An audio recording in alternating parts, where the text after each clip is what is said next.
Big pass ரசிகர்கள் எல்லாருக்கும் ஒரு ஹாப்பியான அப்டேட் அண்ட் அது மட்டும் இல்லாமல் ஷாக்கிங்கும் கூட அப்படின்னு சொல்லலாம். பிக் பாஸ் சீசன் 8க்கான வேலைகள் எல்லாமே சேனல் சைட்லேருந்து மும்முரமாக ஸ்டார்ட் பண்ணியாச்சு. ஒரு பக்கம் சோஷியல் மீடியாலையும் யார் யாரெல்லாம் வரப்போகிறாங்க அப்படிங்கிற மாதிரியான கண்டஸ்டன்ட் லிஸ்ட்டும் உலா வந்துட்டு தான் இருக்கு. ஆனால் இந்த நேரத்தில் பிக் பாஸ் சீசன் 8ல் ஆண்டவர் அவர்கள் தொகுத்து வழங்க மாட்டார் அப்படிங்கிற மாதிரி ஒரு ஷாக்கிங்கான அப்டேட் தான் வெளியாகி இருக்கு. படத்தில் ரொம்பவே பிஸியாக இருக்கிற கமல்ஹாசன் அவர்கள் இந்த தடவை பிக் பாஸை தொகுத்து வழங்க மாட்டாங்க அப்படிங்கிற மாதிரி செய்திகள் தான் இப்போ ஃபேன்ஸ் மத்தியில் பேசப்பட்டு இருக்கு. பிக் பாஸ் அப்படின்னாலே நம்ம எல்லாருக்கும் ஆண்டவர் தான் முதல்ல நினைவுக்கு வரும். ஆண்டவர் இல்லாத பிக் பாஸ் எப்படி இருக்க போகுது அப்படிங்கிற மாதிரியான ஒரு பேச்சு தான் இப்போ பேசப்பட்டு இருக்கு. பட் இருந்தாலும் பிக் பாஸை சிம்பு அவர்கள் தொகுத்து வழங்க நிறைய சான்ஸ் இருக்கு அப்படின்னு பேசப்படுது.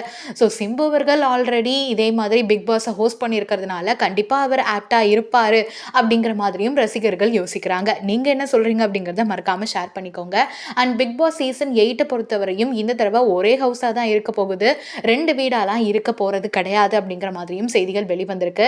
இந்த தடவை பிக் பாஸ் கண்டஸ்டன்ட் எல்லாரையுமே ரொம்பவே வடிகட்டி செலிபிரிட்டிஸாகவும் அண்ட் மக்களுக்கு ரொம்ப பிடித்த முகமாகவும் எடுக்கிறதுக்கான வாய்ப்புகள் நிறைய இருக்கு அப்படிங்கிற மாதிரியும் வெளிவந்திருக்கு. இதை பத்தி நீங்க என்ன நினைக்கிறீங்க அப்படிங்கிறத மறக்காம ஷேர் பண்ணிக்கோங்க. இந்த மாதிரி நிறைய பிக் பாஸ் அப்டேட்ஸ் எல்லாம் தெரிஞ்சுக்கணும் அப்படின்னா மறக்காம நம்ம சேனலை சப்ஸ்கிரைப் பண்ணிக்கோங்க. தேங்க்யூ.